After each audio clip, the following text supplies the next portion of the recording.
శ్రీమాత్రే నమః. ఈరోజు వీడియో దత్త జయంతి రోజు పారాయణము సప్తసర్గ పారాయణము ఎలా చేయాలో ఈ వీడియోలు చూద్దామండి. మనం మార్గశిర మాసంలో పౌర్ణం చూస్తూ దత్త జయంతి వస్తుంది కదండి. దత్త జయంతి వచ్చే రోజు ఈ పారాయణం ఎలాగా చదవాలో ఈ వీడియోలో చూద్దామండి. ముందుగా మనం దత్త అష్టోత్తరం చదువుకొని పూజ చేసుకోవాలి.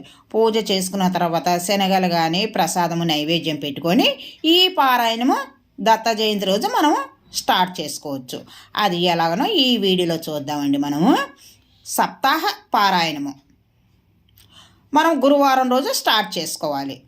గురువారము 1వ అధ్యాయం నుండి 9వ అధ్యాయం వరకు చదువుకోవాలి. శుక్రవారం రోజు 10వ అధ్యాయం నుంచి 21 వరకు, శనివారం రోజు 22 నుంచి 29వ అధ్యాయం వరకు చదువుకోవాలి. ఆదివారం రోజు 30 నుంచి 35 వరకు చదువుకోవాలి. సోమవారము 36 నుండి 38 వరకు చదువుకోవాలి. మంగళవారం రోజు 39 నుంచి 43 వరకు చదువుకోవాలి.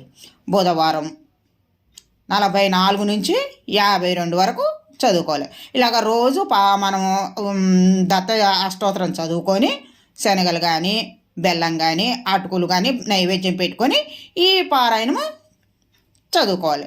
లాస్ట్ రోజు మనము ప్రసాదం చేసుకొని కొబ్బరికాయ కొట్టుకొని ఆ రోజు మనం 9వ రోజు చేసుకోవాలి. అలాగా ఈ వీడియోలో దత్త పారాయణం పద్ధతి చూసాం కదండి. మనం నెక్స్ట్ వీడియోలో కలుసుకుందాం. వీడియో నచ్చితే లైక్ చేయండి, షేర్ చేయండి, సబ్స్క్రైబ్ చేయండి.